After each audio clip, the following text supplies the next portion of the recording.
Alright guys, well welcome to Rampant Lion Beer Reviews once again. Today we're going to do something a little bit different. This is my first ever collaboration beer review that I'm publishing for you. So I'm joined by Casey and Eric. Hey guys, how's it going? Sotogami Akihabeera, based in Tokyo in Japan. So I discovered Casey and Eric's reviews maybe a year ago? Something like that, Something like that. And I'd been to Japan before and I found this brewery, Fujizakura beer, and they do a Rauch beer. And as many of you will know, my kind of spiral into alcoholism began with the Bamberg Rauch beers, namely this one, Schlenkerla. Casey and Eric had never heard of the style, and I thought it'd be cool if we did this collaboration beer review between the Japanese version, which is very good, and the original German version. Right. So yeah, we're going to do that. So we'll talk a little bit about Schlenkerla. So Schlenkerla, as we say, is the brewery that's very famous for Rauch beer. They're from Bamberg in northern Bavaria. The region is called Franconia, of course, famous for its breweries. I think it's 300 breweries in this very small area of northern Bavaria. You know, it's the highest density of breweries per head of population in the world. Okay. It's really crazy, and of course, you know, it's the Bamberg Rauch malts. Mm. But it's not only Schlenkerla that do Rauch beer. There is another brewery called Spezial who produce some really nice Rauch beers too. But Schlenkerla started in 1678. One of the really important owners of this brewery was Johann Wolfgang Heller, and he was the one who basically built the brewery up above the rock cellars. Like Bamberg is a very old town, largely kind of untouched by the war. So there's a lot of really old and lovely buildings there. It's a beautiful place. Mm. But he started to build the brewery up above the rock cellars, and they're linked to a Dominican ministry. And the street that the brew pub is on, the Brauhaus, is Dominikanerstrasse. So that's a kind of reference to the monastery that was there. And there's a lot of money going into restoring the building as well. But there's been a few owners of this brewery, you know, with all the wars in Germany, that, you know, the thing burnt down a few times in the 30 Years' War, then the Second World War, and you know, all of this sort of thing. But the next important owner of the brewery was Andreas Grasser. And Andreas Grasser had a kind of walking impediment. Okay. And in the Franconian dialect, they say Schlenk. So the locals all started calling the beer Schlenkerla. And that's where the name came from. Gotcha. And the brewery has passed down his family since I think it was the 1870s or something like that. It's passed down his family, and it went to one of the daughters. So at this point, the name of the family changed, and it's now the Troon family that own this brewery. But these guys are probably one of the most famous German breweries, along with like Weinstefan and Schneiderweiss, and you know, all of these kind of things. Yeah. So these guys are pretty famous, and their beers are, you know, rightly kind of acclaimed. Very good beers. This version is the Lent beer. Lent beer. Okay. So it's Germany's still a bit Christian, and this is, I think it's May that this beer comes out. Usually. I think I forget when Lent is. But this is the special Lent beer, and this is actually probably the best one, I think, or one of the best ones. They do the Märzen, the Weizen, the Urbock. They have a lager beer as well. Mm. They have the Eiche Doppelbock, which is the Christmas one. That's a really beautiful beer. And then there's this guy as well, which I think is just new. I think they only released this in 2014. Get out of here, really? Yeah. I thought this was some like very traditional style, or like this style of beer, or rather this particular beer had been around for quite some time. Oh no, I mean this one I'm sure is quite a new one. Oh, that's great. This particular version, but it's really good. Okay, great. So, yeah, we'll get stuck into this one. Yeah, let's do it. I know I've seen this company around, this brewery here in Japan. You can find them at a couple of bottle shops, but yeah, I wasn't really sure of any of the details, any of the history, or the different types of beer for that matter. There is. Yeah, because you guys had never even heard of the Rauch beer before. I said, "Oh, take a look at this beer." Yeah, exactly. Yeah. You gave us the recommendation for that. So I did have this the Schlenkerla Brauhaus beer at Popeye, which is a beer bar in Ryogoku where they have like, you know, it's like 80 beers on tap. And I think the last time I was there with Casey, actually, they did have this on tap. Yeah, which was a great score for me. Thank you. Yeah, so really, it's nice. I mean, I would say I love the Doppelbock and the Urbock.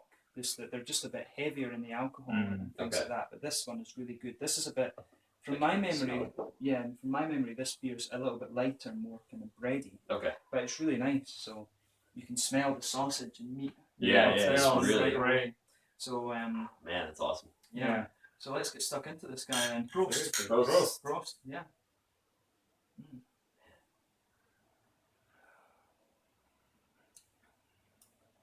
It's lovely, isn't it? It really is. Absolutely lovely. So I think with the aroma of this one, you know, it really means like the sausage. Yeah. It's the sausage.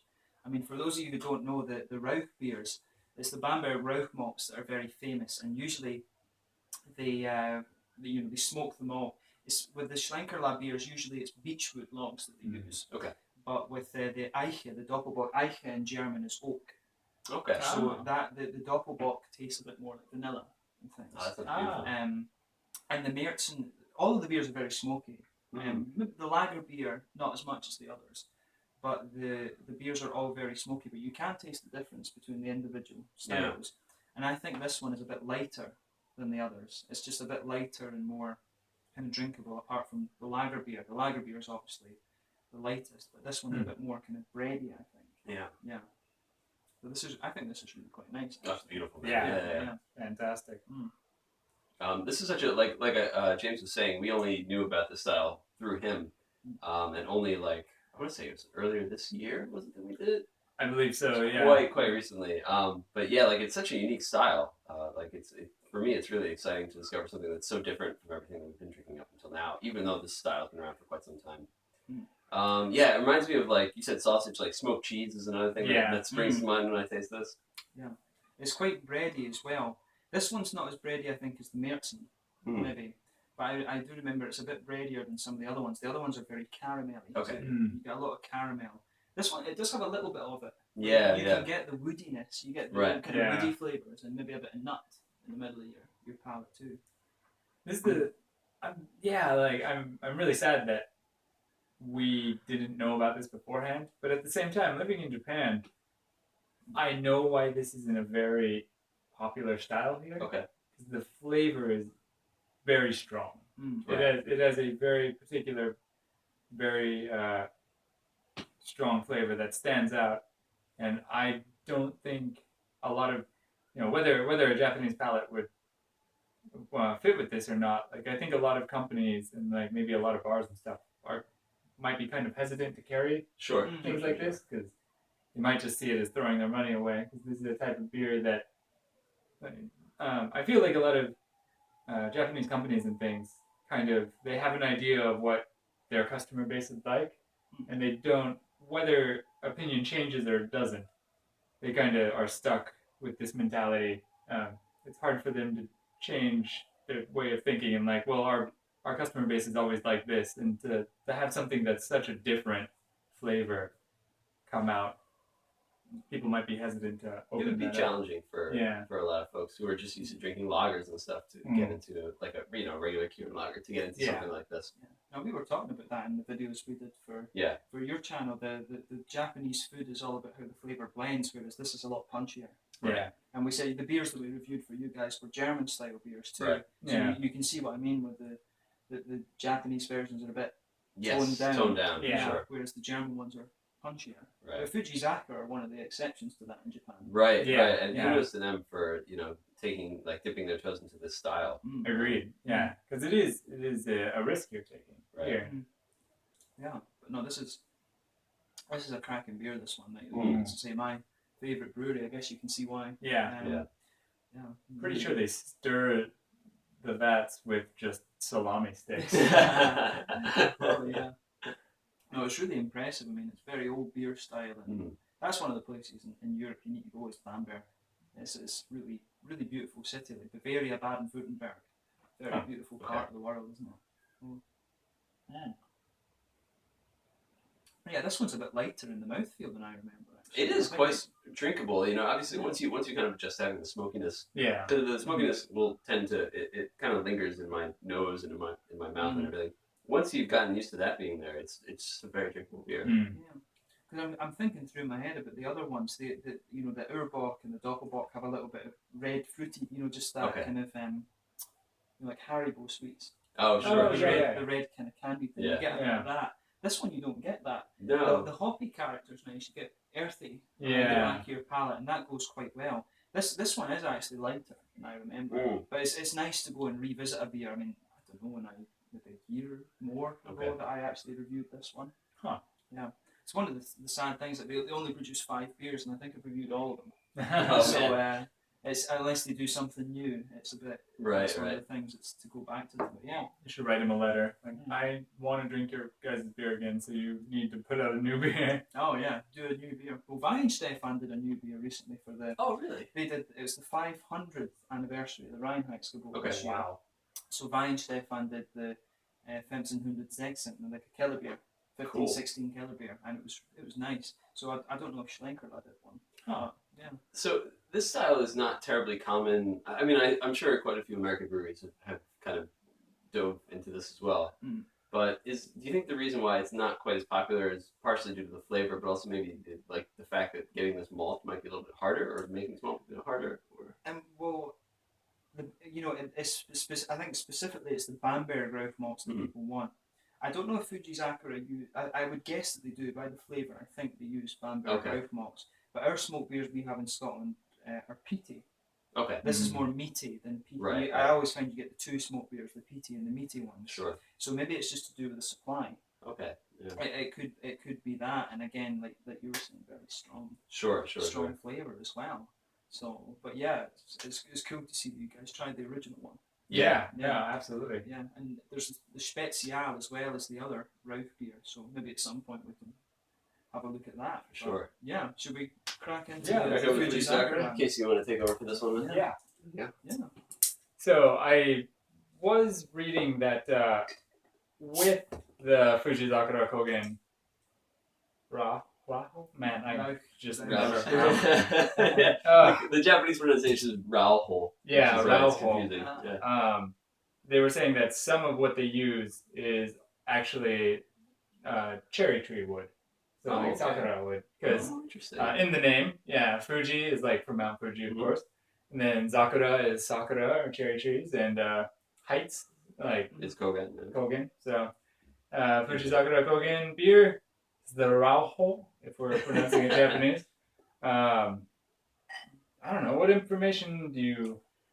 They've been around since '98. They primarily do German styles. They have a Weizen, which is pretty highly regarded. This one. They're based, it's in the name. They're based around Mount Fuji in Fuji Kawaguchi Machi, Fuji Kawaguchi City. I think is the place out there. That's pretty much it. I looked at the name of who used to be their brewmaster, which is a fellow named Miyashita. But like they have actually a pretty cool company blog where all of the brewmasters, like every year, a different brewmaster posts like a few paragraphs about what they're going to try and do this year. I wish I had time to go through that all, but it started off with Mr. Miyashita and then kind of like went to the younger people as the blog went on. So it might be interesting to kind of go through that and read kind of what they're trying to accomplish with their German style beers. And the founder actually studied in Germany, right? As I understand it, yeah. I remember that reading when I reviewed this one myself that he actually went to Bamberg and learned how to make this beer. And whether he went to, it didn't say whether he went to Schlenkerla or Spezial, but I'm pretty sure it probably would be one of the two. Okay. Can't play favorites. Can't name the brewery. Yeah, but no, a lot of it is interesting as well. Like Bamberg is really, the historical town. I think I was telling you guys before the video. There's I think 8 or 9 breweries in Bamberg itself, and they used to have the beer circuit certificate or something like that. And you would go around every brewery, take one beer, you'd get a stamp, and then you get this official certificate from the Bamberg City Council that you're that survived. A master beer taster. You have a mutant liver. Yeah, my friend Daniel still lives there, and I think he's got one. I'm pretty sure because it was him. I lived with him my first year of uni, and he moved to Bamberg just after he went back to Germany, and this was where I got into this beer. I never liked beer before I went to Germany. Oh, wow. So. But the Rauch, he's the one responsible for my alcoholism. Thank you, Daniel. And then right next to that plaque, he also has one from the city hospital. Like, you successfully had your stomach pumped after getting this old one. Oh, I think the Germans handle their beer pretty well. Yeah, you should see how much they can put it away. It's unreal. It's really? Incredible. Even the women in Germany. Yeah, nice. It's crazy. Time for a trip to Germany. Yeah. Oh yeah. Yeah. No. So let's get stuck into this guy then. So. Kanpai this time. Kanpai. Yeah. Kanpai. Fujizakura Heights. This one's a little bit. The aroma's a little bit lighter. Yeah, it's I feel different. like I yeah, remember. it's almost like. Wow, it just kind of smells like a. It doesn't actually smell like that much, does it? Yeah, it doesn't smell like anything really. I think we screwed up the order. Well, we'll find out. I And guess. it's the same, like we were saying with the other videos. I didn't think when we first had this, I didn't think it was toned down at all. But after but after just going having in this this, direction, yeah. it tastes like it's just a normal lager almost. It's Certainly the aroma is The aroma, like, the aroma is very, noticeably very light, different. but the flavour was pretty strong, I remember. Mm. So yeah, this one, compared to the Schlenkerla, yeah. It's like, Oh wow, it's interesting though. Yeah, I mean, I think like I was saying before, like I already have that smokiness in my palate, so it's kind of difficult to tell. But man, what is this I'm tasting here? yeah, this one's lighter and it's got more. It's a kind of lighter, kind of paley bready thing. Yeah, isn't it? Yeah. Yeah. It might just be the fact that this one overpowered everything and kind of short-circuited all the sensory input. But I'm not getting as much of the. I'm not really getting any of the meaty flavors. Mm-hmm. Yeah, maybe we did do the order the wrong way around. I mean, I was probably forgetting how strong the Schlenkerlas were. But I remember this beer being quite strong. Yeah, and Yeah. I remember that as well. And so I feel like maybe on its own, it is. If we were to start off with that, Oh, sure, like, sure, oh wow, this is a strong beer. But Now maybe we should have split the videos actually, and maybe we could have done that. But yeah, shit happens. still, like there's still that smoky flavor there. Yeah, this one I think's got a bit more caramel in it. I was going to say a little bit sweeter than the Schlenkerla was. Yeah, this one's caramelly and biscuity. That one is meaty. It's a big meaty beast of a beer. But if you were going to only drink the Fujizakura one, you'd still get that nice smokiness. Yeah. You can tell that that's still kind of hanging out. Yeah, no, that's definitely in there, I would say. There's maybe a wee bit of peaty, earthy sort of flavour to this one too. I think that's coming out in this one. But, they're both very good beers. Yeah, There's no question. Yeah. I mean, because I remember trying this one separately from the Schlenkerla and thinking this is a damn good beer. Because I remember in my own review I said the flavour is all there, but it's the mouthfeel that's a bit different. I see. Oh, okay. Yeah. And again, I remember saying that this beer is lighter and the carbonation is maybe a bit crisper. I'll definitely get that. Crisp. Yeah. And that I think we talked about that in your reviews as well, was that the German beers are always quite smooth. Right. It's usually just the tap sort of thing that you get. Yeah. And the kind of crisp character you get in the German beers tends to be more the hops, I would think. But I mean, no doubt, two very good beers. Yeah. Excellent beers. It's interesting to make the comparison. So this one's a bit darker, I think. I thought so too when we poured it. The colour's a bit darker. So I thought maybe that this was actually going to be the smokier of the two. But actually it's quite the other end. The color's darker, but the flavor's a little bit lighter. Yeah. As it warms up though, like I'm starting to now. Maybe my nose is coming back to me, but I can get a little bit of smokiness on the aroma again. Yeah, I think there's a bit. Starting to come back. You can get kind of earthy hop, I think, in this one too. Yeah.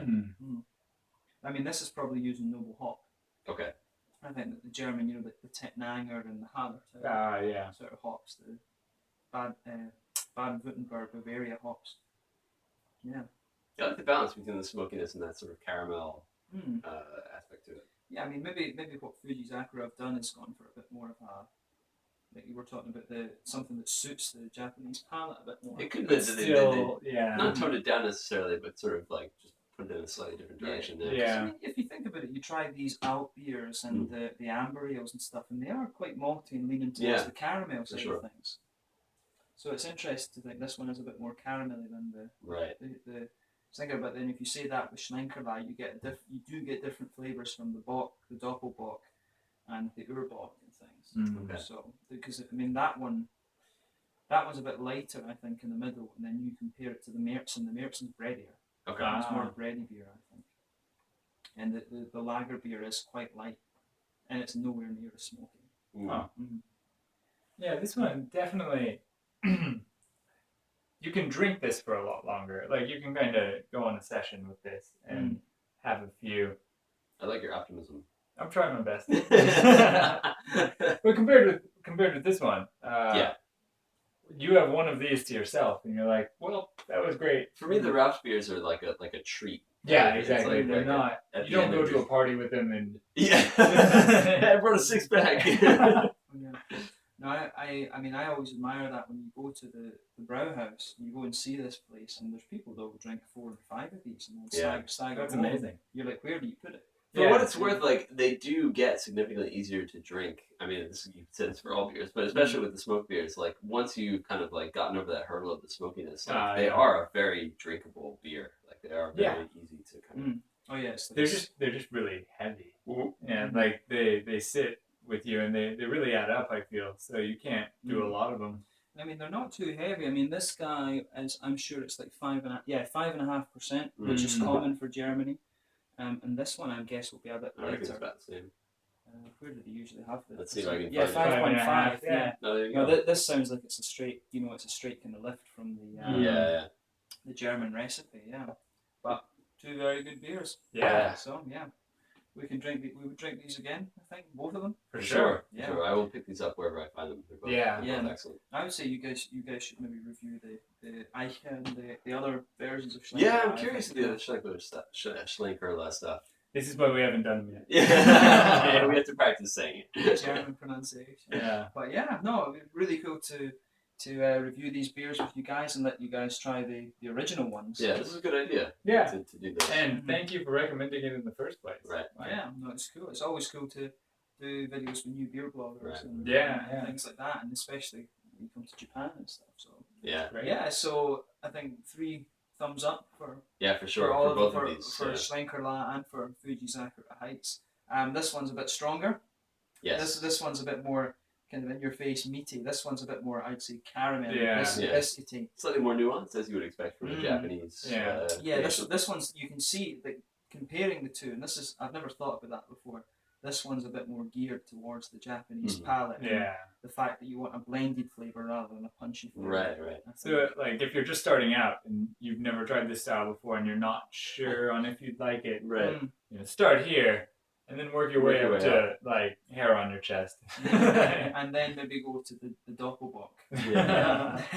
So yeah, no, thank you once again to Eric and Casey Thank you for having us, man. for joining us on the Appreciate it. channel. It's, Yeah. This was our connection. It's really cool to review these beers. Yes. Yeah. So as always, comment in the section below and let us know your thoughts on this one, both from Fujizakura and Schlenkerla.